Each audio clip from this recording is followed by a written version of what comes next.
tatlo na lang kalintang. O dugay-dugay, duwa na lang ni kalintang ha. Aragid. Tatlo na lang gid kaginalima ni siya. Tubong tatlo na lang ang ikatatlo nga lintang.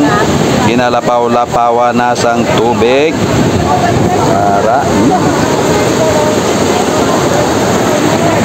ano pa ang ginahulat nyo? Paghilimos na.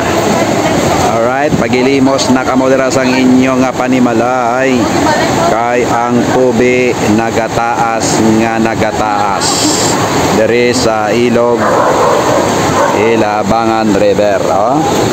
3 steps to go na lang. 3 steps na lang gid. Awara na nalapaw-lapawan na dugay-dugay, duwa na lang ni ang mabilin. Tara na, galapaw-lapaw na. Kita nyo, galapaw.